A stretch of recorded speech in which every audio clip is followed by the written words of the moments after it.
This lady dared to be brave back in the day and said, a Negro does not need a home. Blacks do not need homes. See, that's the mindset that they had back in the day. Yeah. And we are living in 2025 where these people are saying it's the blacks that are the problem in 2025. They are the ones that are raised to the cis. They're the ones that have privilege. Yet we had people back in the 70s, in the 60s, really talking about how proud they are for enslaving black people. We're talking about black people don't need houses. Oh, we are barbaric. Ladies and gentlemen, I warn you, y'all might get angry after watching this woman. The Negro does not need a home. He can sleep under a tree. Well, not only is this absolutely fictitious, but he forgot to mention the fact that brick and concrete trees, known to most people as houses, are costing thousands, millions of dollars of the white taxpayers' money annually. What did you say? I didn't get the point. Said what houses? Well, you see, this journalist said that Dr. Yes, Milan... I got that point. You say what houses costing the government millions of dollars? What said houses?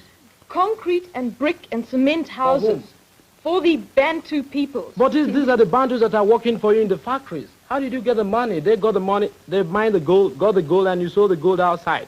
You got the money and you say the money is yours. Of course you it can't is. do that's a contradiction, Look, please. we came along. We bought the machinery. We developed the mines. From where did you get the machinery from the mines in Johannesburg? Do you own the mines? No, we got our machinery. We got our machinery from Great Britain.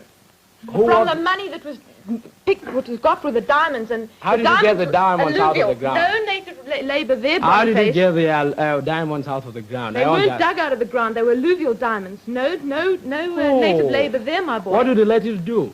You know what, Suzanne, one point you must get right down to the crux of the matter is that in this country, the Africans are really the backbone of your economy. And it is one of that cases where you get this question of man's inhumanity to man. And every day you come here to complain about misrepresentation in the American press. In the actual matter of fact, the American press is giving a fairly good view of the whole situation because they have a color problem themselves. Have you been to South Africa? I wouldn't even pay a penny to go there.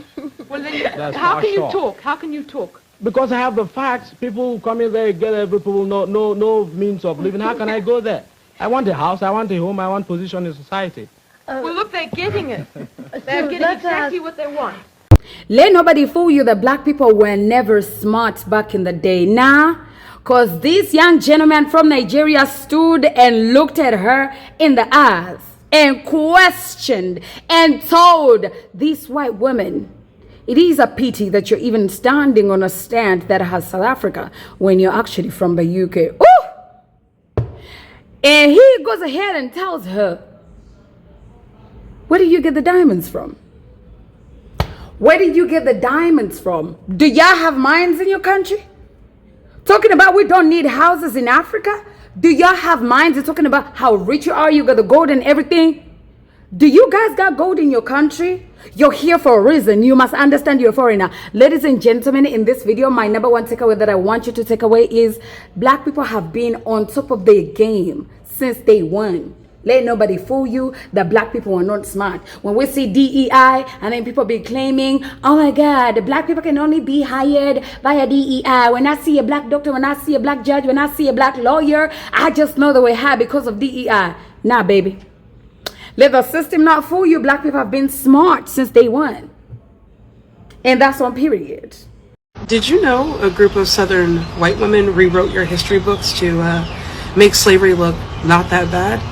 Let's get into it. And before you go on my comments getting upset, these are not my personal opinions.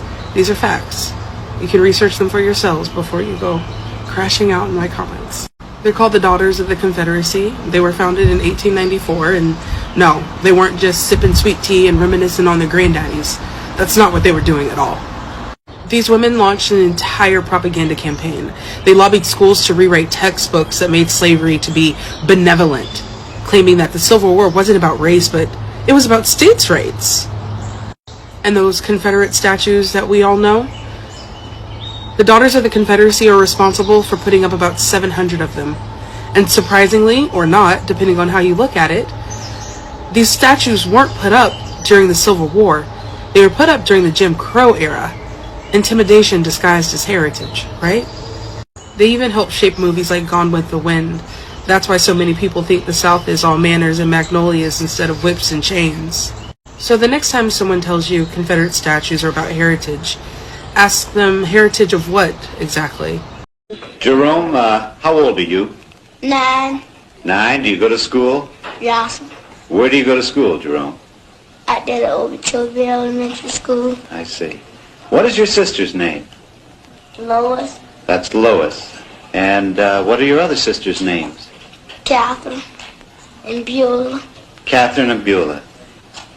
What happened to your foot, Jerome? Dig a nail in out there by the wash house. So you drove a nail in out by the wash house. What did your mother do for that? She put some alcohol on it Where do you sleep, Jerome? in his bed. You have this big bed? Yes. What happened? How did you get that hole in that bed there, Jerome? The rats. The what? Rats. Now, Jerome, you are taking care of Kathy, of Beulah, and Lois. Yes.